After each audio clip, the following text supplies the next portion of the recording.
Y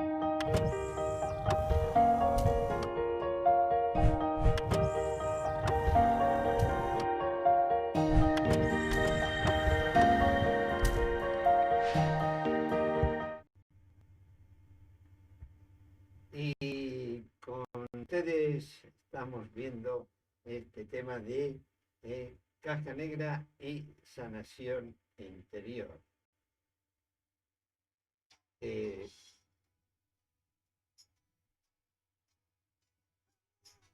Pertenece a este programa de hogares sanos y apacibles.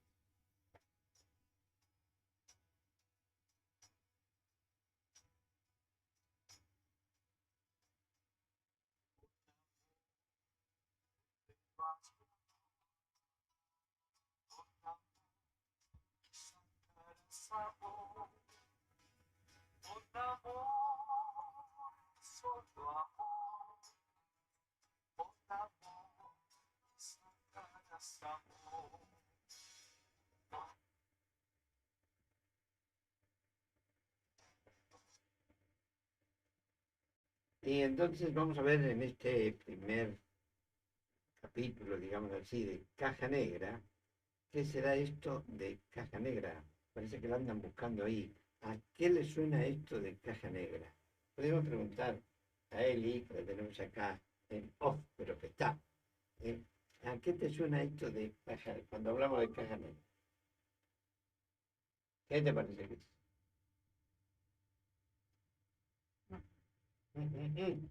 No lo tiene claro. Bueno, algo, pero a mí me suena, normalmente la gente me dice, sí, eso a mí me suena a un avión, ¿no?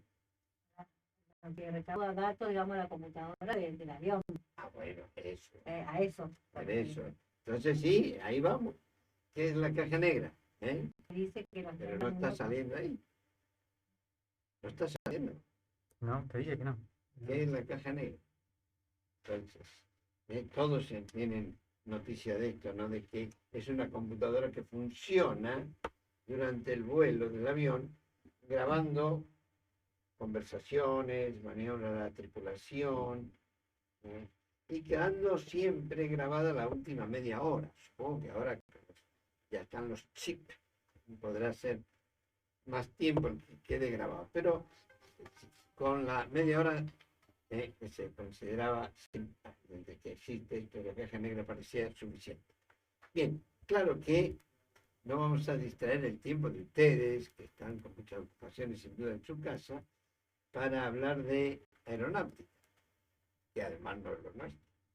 Pero sí sabemos que los seres humanos, vemos ahí que la caja negra, que no es negra, es naranja, ¿no? Y por eso se busca, cuando hay un accidente, se va enseguida a buscar la caja negra. Y como les decía, los seres humanos, lo mismo que los aviones, ¿eh? También tenemos nuestra caja negra, donde encontraremos información que nos ayudará a conocer las verdaderas causas de las acciones en nuestra persona, según la doctora Mary Paul Ross.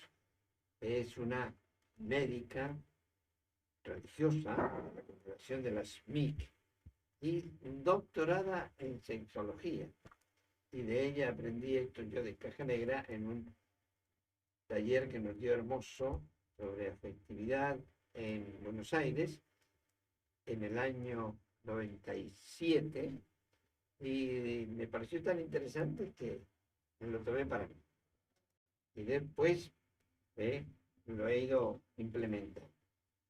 Ella nos hablaba de esto, por eso, y decía la relación con los accidentes. Pero, ¿qué sería un accidente en una persona? Para que nos lleve a buscar nuestra caja negra. ¿Qué accidente podemos haber sufrido nosotros en nuestra vida? ¿Qué accidente podemos haber sufrido para que tengamos que ir a buscar la caja negra y en ella una explicación? Entonces, por ejemplo, puede ser una depresión. Cuando uno está depresivo, por algo está depresivo. Pero a veces está depresivo porque quiere. Lo tiene todo, no sé por qué. Y no está depresivo porque quiere. tiene que haber habido algunas causas. ¿Por qué no, en vez de minimizar la cosa, tratar de buscar de dónde le vendrá la depresión? ¿Qué será esto? Que a veces se llega al diagnóstico y se dice es depresivo. Pero ¿y de dónde le viene? Y ahí es donde esta doctora Mary Paul nos ayuda diciendo, tiene que haber un registro en nuestra caja negra que nos indique la causa de este accidente. Por eso también puede ser otras cosas, como por ejemplo, cuando hay euforias, uno está muy eufórico. Y a veces está por allá arriba y a veces está allá abajo. Y parece que ahora le dicen bipolar, ¿no? Bueno, pero con el diagnóstico solo no alcanza, está bien. Pero ¿por qué una vez está tan arriba y otra vez está tan abajo? La causa de esas euforias, de esos hundimientos, ¿no? Podemos ver también cuando hay evasiones repetidas. Por ejemplo, ¿no? Que uno se evade. Y ves que hay personas que de pronto se ven 3 partidos de fútbol seguidos, o están, se van en la bebida o en la música, están en otra cosa, para no enfrentar los problemas que tienen que enfrentar cada día. ¿Alguna causa habrá de esas evasiones que cuando son muy repetidas, ¿no? Entonces, podemos ver otras causas, por ejemplo, también cuando hay desvalorizaciones personales, que uno no se valora a sí mismo. Y a veces uno no sabe cómo ayudarle, dice, pero con todo lo que tú sabes, con todo lo que tú tienes, con todas las cualidades, ¿cómo puede ser que no te valore? Y que los demás te pasen por arriba. Y es alguna causa grande. Vamos a ir buscando también. Entonces, posibles accidentes. Podría ser otro, inseguridades profundas y permanentes. Inseguros somos todos. Pero a veces tenemos unas inseguridades más profundas en nosotros. Y permanentes. ¿Qué hago y cómo lo hago? Todo eso, ¿no? Entonces, ¿de dónde me viene esto? No es porque es mi personalidad solamente. Alguna causa para esto es lo interesante de esta doctora, ¿no? Mary Paul. Y también cuando hay bloqueos ante personas. Veo una persona y no me ha hecho nada a veces, pero me bloquea. Me bloquea. O miedos que me paralizan. Y no hago todo lo que yo quisiera hacer, ¿no? También puede ser cuando hay insatisfacciones afectivas. ¿Cuánto que hay, no? Que no hay cariño que le alcance, celos enfermizos, dependencia de otras personas. Me parece que si no me acompaña alguien no puedo ir a ningún lado, ¿no? Dependo de otros, para todo. Así que cada uno puede ir buscando cuál sería el accidente que hay más marcado en su vida, ¿no?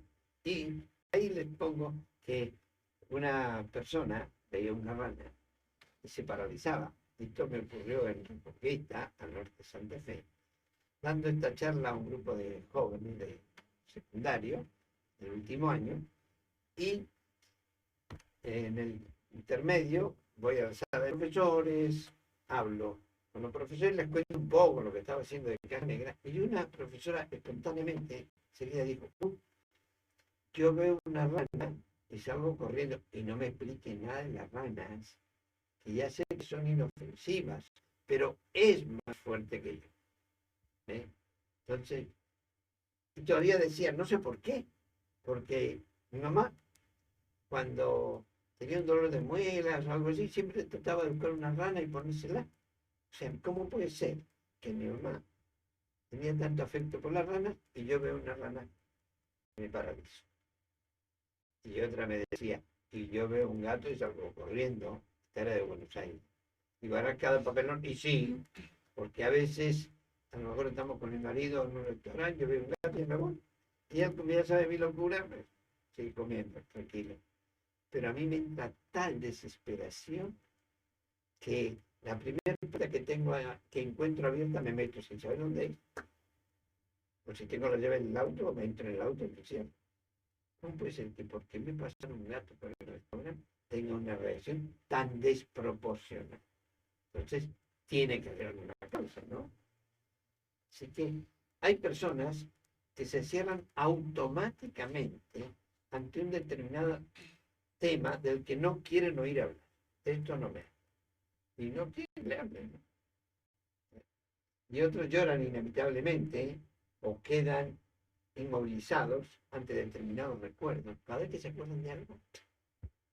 También otros, cuando ven a alguien, se irritan sin poderlo evitar. Y a mí me pasó, estando en una casa de formación de la congregación, hacía poquito que había llegado, éramos 2 sacerdotes, 6 seminaristas, y me pidieron que me encargara de las compras. Bueno, no es lo que más me gusta, pero hay que llevar la economía. Pero si alguien lo tiene que hacer, bueno. Y justo estaba yo hablando con la cocinera, una señora muy preparada en todas las cosas de teología y todo, había hecho cursos, con los seminaristas andaba de 10, porque se entendían muy bien, hablaban el mismo idioma. Y yo estaba hablando con ella para ver qué tenía que ir a traer del supermercado, yo era nuevo también ahí, y de pronto veo que se me queda así mirando y me dice, qué cara de sinvergüenza que tenéis. Como no vi que venía a cuento con lo que estábamos tratando, para salir del paso le dije, bueno, a mí, cara de pícaro sí me han dicho muchas veces, pero sinvergüenza no. Y seguimos con el tema de las cosas. Otro día, capítulo 2, estaba yo conversando con ella y le estaba invitando a un encuentro de matrimonio, porque ella que se lleva muy bien con el marido, que trabajan juntos en la parroquia suya, que son ministros de la Eucaristía, catequistas, que sería bueno que hiciera un encuentro matrimonial. Y de pronto, ahí sí me di cuenta, se le cambió la cara, me miró y me dice, qué cara de sinvergüenza que tenés. Y yo dije, ¿qué pasó? Digo, ¿a quién me parezco yo? De la boca para arriba, mi papá, ya sé que es sinvergüenza. Entonces, como a veces uno dice lo que no es. Pero fíjense que hay otro capítulo más. Un día llego y le digo, mira, no me voy a quedar a almorzar porque me han llamado de La Rioja y tengo que salir ya del colectivo de las 11 para allá para dar un encuentro de matrimonio porque se enfermó el cura que lo iba a dar. Y dice, ¿se va a La Rioja? Sí, sí, ahora el colectivo de las 11. Mi mamá también va a La Rioja y va a ese horario, así que seguro que es en el mismo colectivo. Dice, la va a conocer, porque va con mi hermano, y yo subo al colectivo de las 2 personas que veo ahí, a la entrada, a la izquierda, ahí, veo un muchacho medio parecido a ella, entonces dije, estos son. Entonces me presenté, y era el sacerdote, donde estaba su hija Rosa, de cocinera, y de pronto la mamá me queda así y me dice, qué parecido que es usted mi marido. O sea que confirmó. ¿Eh? Pero fíjense la diferencia. La hija dijo, cara de sinvergüenza, y la madre dijo, qué parecido que es mi marido, sin más, sin, sin tanta carga emotiva, ¿no? Por algo será que haya esa diferencia de percepción. ¿Eh? Bien, así que vean cómo estas cosas nos marcan a nosotros. Por eso decimos que todos posiblemente nos hemos preguntado alguna vez, ¿por qué no puedo manejar esta situación? Cuando te preguntas, ¿por qué no puedo manejar esta situación? O ¿por qué mi reacción es más fuerte que mi voluntad? Cuando no estás haciendo lo que no querés, tu reacción es más fuerte que tu voluntad. ¿Alguna causa habrá? ¿Seguro? ¿No? Entonces, bien, estas preguntas son muy importantes cuando uno se hace esto, ¿no? Y ahí viene una explicación muy interesante que nos daba esta doctora Meripol y nos decía en una descripción del cerebro, esta psicóloga, como les decía, de la que aprendí esto de caja negra, que después me la encontré en Cuba y le dije que me había copiado esto de caja negra y me dice, con tal de que digas la fuente, ahí está. La fuente de este título de caja negra es la doctora Mary Paul Ross, religiosa canadiense, y justo la encontré en Cuba porque iba a un congreso internacional de sexología representando a Canadá, así que es una autoridad. Y ella nos explicaba que en alguna parte de nuestro cerebro, desde el momento de la concepción, ya se va recogiendo y grabando información muy importante que influye posteriormente en nuestra conducta. O sea, cuando tenemos cosas, hay que buscar la caja negra. Pero nos hacía ver 3 centros de información. El primero es el centro de información de los placeres, que está acá detrás de la oreja. Por ahí. El centro de información de los placeres. Entonces, cuando una cosa me produce placer, ahí se producen vibraciones y esas vibraciones movilizan los tejidos. Por ejemplo, me gusta una comida y antes de pensarlo ya largo la mano a repetirme. ¿Quién movió mi brazo? Antes de pensarlo ya se movió. Entonces hay una reacción que es neurológica, claro, de la persona, por una información que hay en el cerebro. Es interesante esto, ¿no? Y hay otro centro de información, que es la parte más voluminosa de la versión, que es el centro de información de los afectos y la valoración. Me quieren, no me quieren, valgo, no valgo. Esto es muy importante, muy importante. ¿Ves? Entonces, ahí está. Y será si yo me quiero, no me quiero, y a veces pienso que alguien no me quiere y no es verdad, y ya me pongo a llorar, o me pongo triste, o no quiero hacer nada, pero si no pasó nada, y a lo mejor después le explicas al otro por qué dijo, por qué hizo esto, y no era por eso, ¿eh? Entonces, ¿cómo hay reacciones internas, reacciones que realizamos nosotros por un movimiento dentro nuestro? Y lo interesante es que responde a una información que tenemos en nuestro cerebro. Y hay un tercer centro de información, que es la corteza del cerebro. Ahí, en la corteza del cerebro, está el centro de información de los razonamientos y conocimientos. ¿Está? Pero acá viene lo interesante. Y es que nuestra caja negra acumula información desde la concepción hasta los 7 u 8 años. ¿Y por qué hasta los 7 u 8 años? Como una cifra, una edad más o menos aproximada. Porque a partir de esa edad ya comienza a funcionar la corteza del cerebro. Entonces la caja negra es antes de que funcione la corteza del cerebro. Cuando funcionan estas dos partes, ¿no? El centro de información de los placeres y el centro de información de los afectos y la valoración. Ahí está la caja. Es la diferencia con los aviones. Los aviones es la última media hora. En cambio, las personas son los 7 primeros años. En algunos casos se cambia un poco la edad, por eso decimos a veces un chico que razona mucho de 5 años, decimos, parece un grande, razona como un adulto. O sea que no es propio que un chico de 5 años que haga esas preguntas o saque esas conclusiones.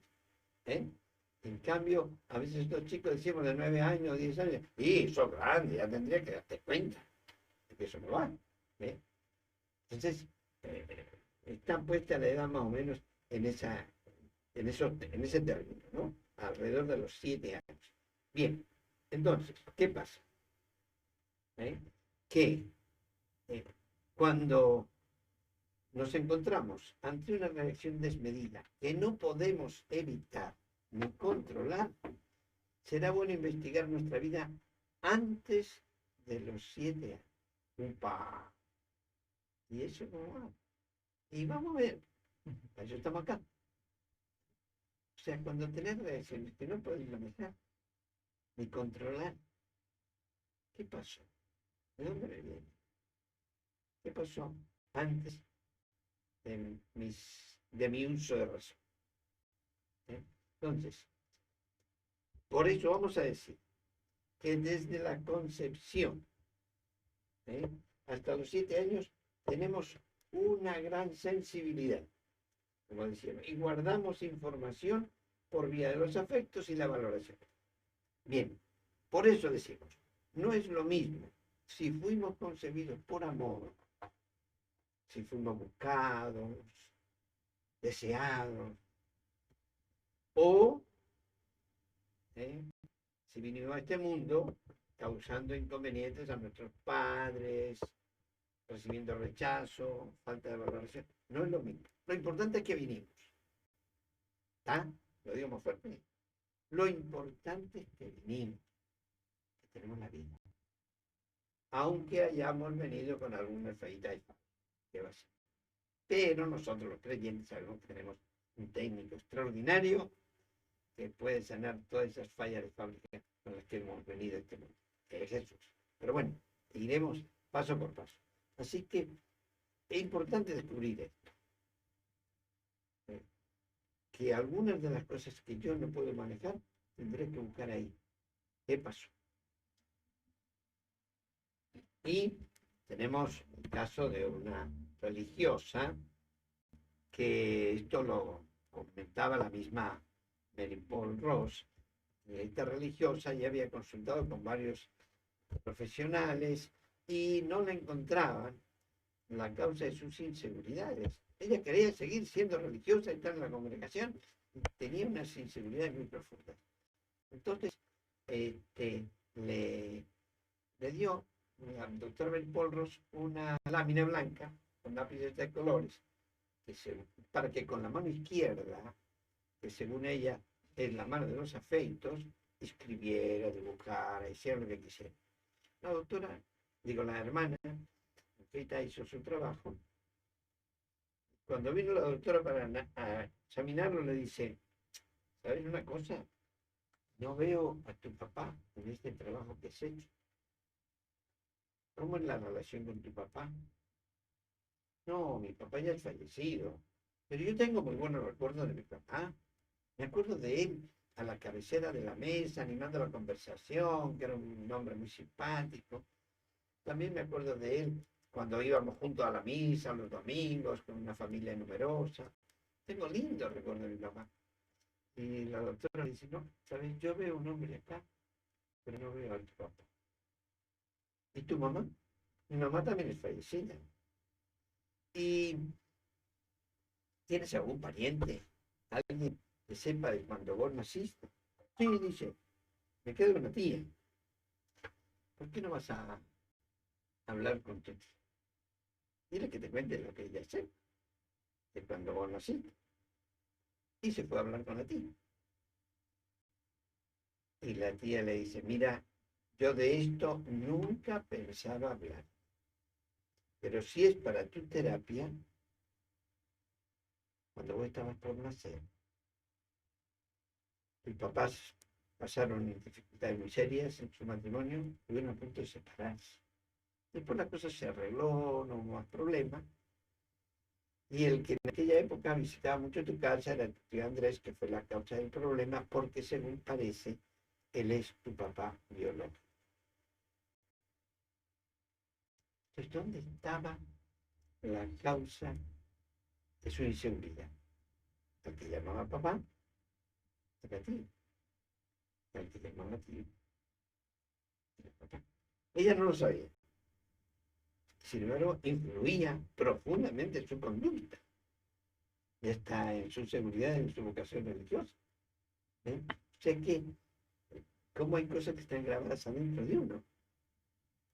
Y en Cuba, yo participé de un curso que organizó un obispo para laicos de toda la diócesis.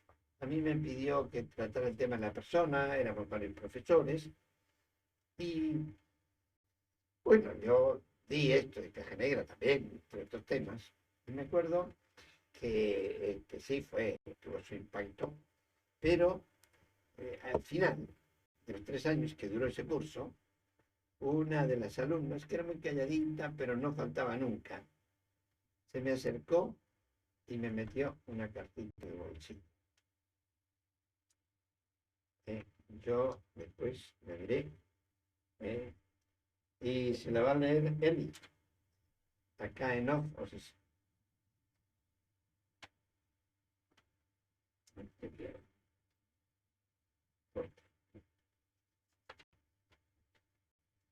es en la diócesis de Cienfuegos. 20 de junio de 2003. Mi hermano en Cristo. Con el amor de Cristo te hago esta carta para expresarte lo mucho que aprendí en el tema de la caja negra y lo mucho que me ha ayudado en mi vida después de tanto sufrimiento con un pasado tan doloroso. Pero los uno los sufrimientos de Cristo en la cruz y veo que los de Él fueron más. En este tema fue donde aprendí a perdonar, que yo desde mi niña tenía eso por dentro, de que mi mamá no me quería, ni mis hermanos. Sentía que el único que quería era mi papá, pero también era la única persona a la que yo quería. Pero a la vez tenía el presentimiento de que yo no tenía padre, y todo lo que yo cantaba eran canciones de una niña que no tenía padre. Y cuando fui un adolescente muchas veces quería quitarme la vida, pero ahí es donde veo que Dios me ayudaba desde niño. Cuando ya fui mayor, de eso no se me quitaba de la cabeza, y rezaba mucho para yo saber la verdad y saber qué era lo que pasaba con mi vida. Muchas veces le pedí a Dios que me ayudara a saber por qué mi mamá no me quería y por qué yo tenía esa forma de ser siendo cristiana y amando a Dios. Pero nunca encontré respuesta hasta que gracias a Dios empezó este tema de la caja negra. Ese era el que más me gustaba. Ese era el que más me gustaba, dar en el curso básico. Quizás porque ahí fue donde encontré una respuesta a mi dolor. Cuando usted dijo que pensáramos en los padres, cuando yo leí en mi casa por primera vez donde dice, veo un hombre aquí, pero no veo a tu padre. Fue mucho más lo que lloré yo sola en mi casa. Casi maximé hasta que enfermé. Pero gracias a Dios y a usted me recuperé.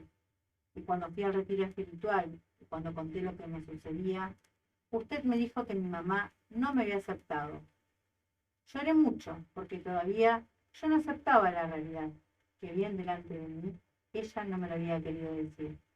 Pero yo estoy segura que ella no me aceptó, porque aquella persona que tanto amó, yo quise, no era mi padre. Y me puse a recordar yo sola que yo tenía un tío que siempre me decía, ¿cómo anda, hija? Y antes de morirse, fui a verlo, y esas fueron sus últimas palabras. Sin embargo, el que pensaba que era mi padre antes de morirse, le dije que me diera un beso y no me lo quiso dar. Ese es mi pasado doloroso. Le doy gracias a Dios y a usted por conocerlo. Y te puedo decir que pude perdonar a mi mamá.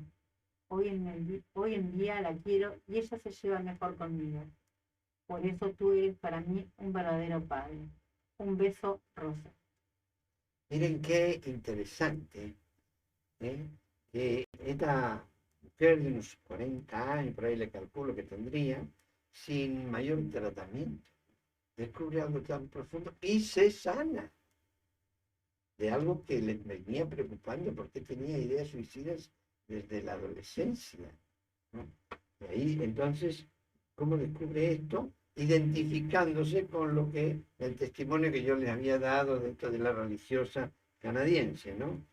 Pero fíjense, el final me encanta a mí porque dice, ese es mi pasado doloroso. Le doy gracias a Dios y a usted por conocer. Ah, qué bueno. No se angustie. Y te puedo decir que pude perdonar a mi mamá. Qué bien. Hoy en día la quiero y ella se lleva mejor conmigo. ¿Ven?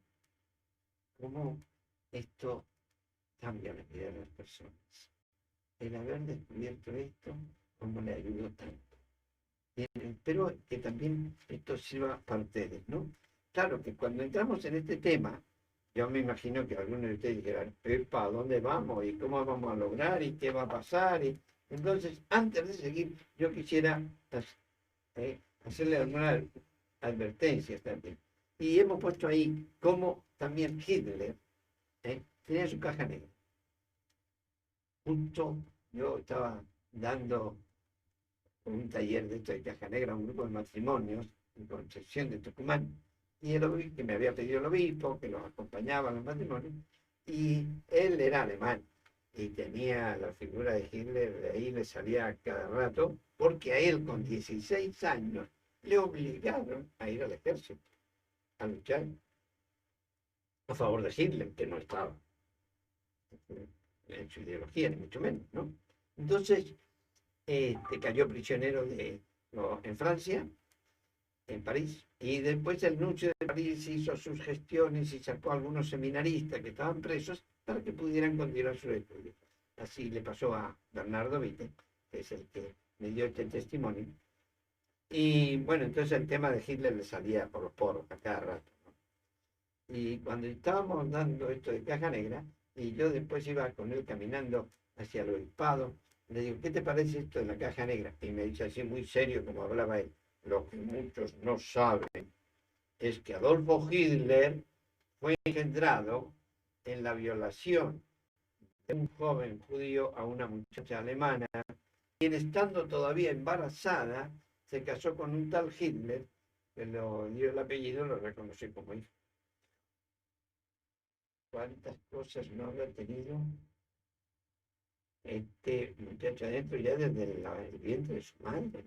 No vamos a justificar los errores de Hitler, las atrocidades que no tienen nombre, de una guerra mundial, el holocausto de 6 millones de judíos, eso no tiene explicación, no hay explicación ninguna, pero puede ser que tiene una causa. Se lo llevó a algo por no haber sido sanado, algo tan terrible, ¿no? Bien, así que vamos a ver, como les decía, algunas advertencias antes de seguir. Y concluiríamos con esto este primer tema de hoy, ¿no? Una primera advertencia es que algunos temen que esto pueda ser muy movilizador, pero nadie puede abrir su caja negra si no se decide a usar la llave. Ahí está. Ahí está. Así que no tengan miedo. ¿Qué vas a descubrir en tu caja negra? Porque algunos dicen, ay no, yo no quiero ir porque como suena el nombre eso de caja negra, ese título no me gusta nada, que sé yo lo que voy a descubrir. No vas a descubrir nada que vos no quieras. Por eso decimos, si no te decides a usar la llave, no pasa nada. La llave la tenemos. Solo vos mismo puedes usar esa llave para abrir tu caja negra. ¿Y cuál es la llave? Ahí la tienes. Es esa pregunta que está ahí en la pantalla. ¿Por qué a mí siempre me pasa esto? Cuando hay algo que te pasa, que te molesta, ¿por qué siempre me pasa esto? Puede ser una cosa muy simple. ¿Por qué llego tarde siempre a todas partes? ¿Por qué tengo tan poco interés en algunas cosas? Cuando a otros sí les parece, ¿no? De la familia, otros. ¿Por qué me cuesta tanto ser demostrativo? ¿Por qué? Bueno, 1000 cosas que te molestan y que no alcanza con decir yo soy así, es mi carácter. No alcanza. Entonces, cada vez que vos te preguntes por qué a mí siempre me pasa algo que no quieres que te pase, ahí podrás. Esa es la llave. Por eso, tranquilo, me encontré una vez un joven en Cuba que iba siempre a la iglesia y nos ayudaba en las cosas del templo. 26 años, estaba sin trabajo. Yo no sé si estaba sin trabajo o le habían puesto para que espiara a los curas. Pero bueno, como hacía buen servicio ahí, nosotros contábamos con él todo. Cambiaba floreros, manteles, tocaba las campanas, hacía bien todo el servicio de sacristía, de arreglo del templo, todo, que le gustaba. Y un día me lo encuentro en la calle y me dice, yo hice eso de caja negra hace como 6 meses y no encontré nada. No encontraste nada. A lo mejor es que no te has preguntado nada. Porque yo he ido a tu casa varias veces y siempre te he encontrado que estabas en tu habitación con la puerta cerrada con llave. Él vive con los abuelos, de 26 años, ¿no? Vive con los abuelos. Digo, siempre te encontré con la puerta cerrada con llave. Si ya te preguntas eso. Y una vez fui y estabas almorzando en tu habitación con la puerta cerrada con llave. Si no te preguntas eso, vamos a encontrar otras cosas. Saber por qué te pasa eso. Claro que después de unos meses apareció que lo que tenía que preguntarse es si quería seguir o no siendo varón. Cuando a veces hay preguntas fuertes que uno tiene que hacerse por cosas que a uno le pasa y no quiere. Después las dos cosas resbalan. Claro. Así que uno tiene que tener el coraje de hacerse las preguntas, claro, como vamos a repetir varias veces. Y una segunda advertencia. La primera es esta que de vos depende usar la llave. Y la segunda advertencia está basada en la carta de San Pablo a los cristianos de Roma, que dice que todo lo que ocurre es para bien de los elegidos. Hay un dicho cubano también que es muy similar a esta frase de San Pablo, que dicen todo lo que sucede conviene. Nosotros también tenemos el que no hay mal que por bien no venga, pero no lo decimos tanto. A mí me quedó muy grabado allá en Cuba, a los 6 años que estuve, escuchar esto con frecuencia. Me acuerdo una vez que una catequista se casaba y me dice, no me puedo poner el vestido de novia acá en la casa parroquial para no venir caminando por la calle con el vestido de novia, me da vergüenza. Sí, como no. La casa es chica, pero bueno, que usen mi habitación, no hay ningún problema. Así que la novia, la primera en llegar. Las 9 de la noche, el novio no llegaba. Nadie sabía de él. Un pueblo de 2.600 habitantes. Chico. Nadie lo había visto. Y para 9:30 no viene. Bueno, pues eso. Vamos saliendo, apagando luces, y no falta quien se le acerca a la novia y le dice, tranquila muchacha, que todo lo que sucede conviene. Bien, entonces, pero esto es verdad. Es verdad que podemos sacar bien de todo porque San Pablo mismo nos lo dice.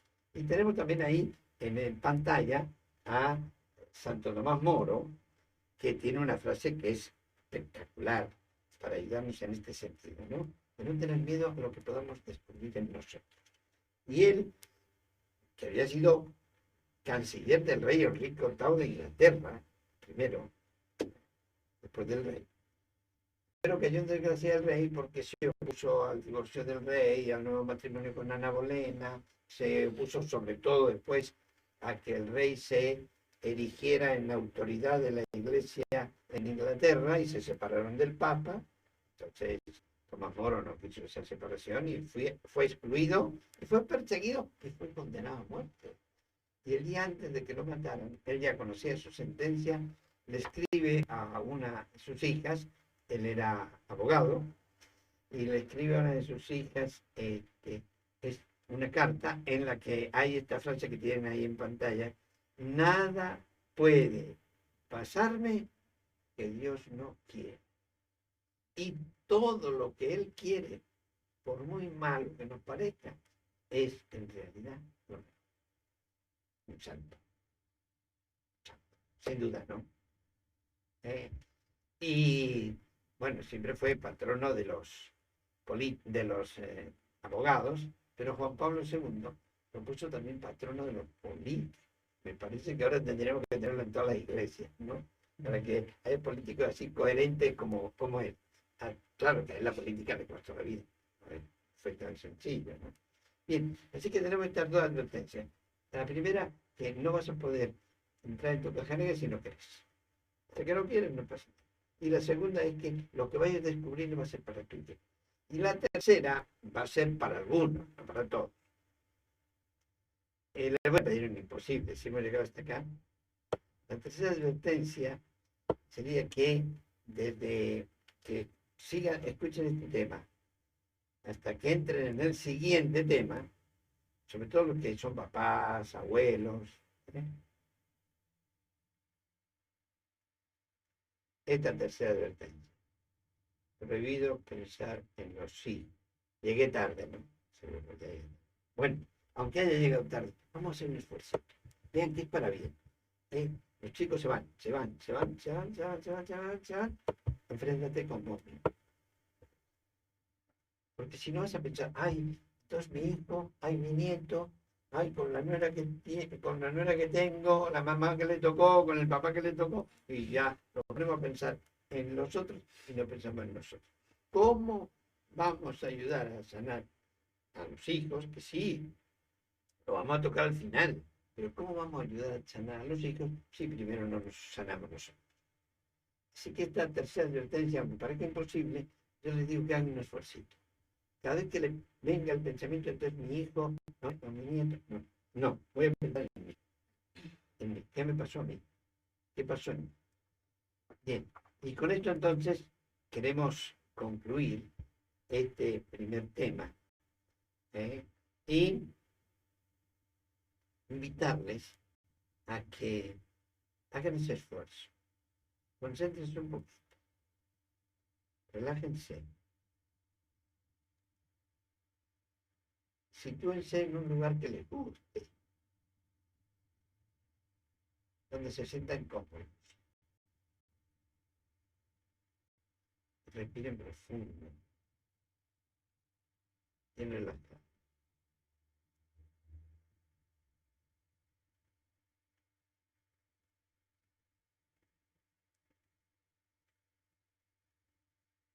Bien, quiero pensar en mí. Quiero pensar en las cosas que a mí me molestan y también las cosas mías que molestan a los que viven conmigo y que las puedo mejorar. Vamos a hacer oración para los que sean creyentes. Señor y Padre bueno, dame esa gracia de entrar dentro de mí, con la luz que viene de ti, sin temor, porque tú has querido mi vida. Y en ti está la fuerza sanada. Pero que yo sí entre en este proceso de ir descubriendo aquellas cosas que con tu poder serán sanadas en mí. Te doy una bendición para que hasta el próximo tema puedan seguir trabajando esto en su vida. Que bendiga a Dios Todopoderoso y bueno, Padre, Hijo y Espíritu Santo, les ayude a encontrar la paz que Dios quiere para todos nosotros.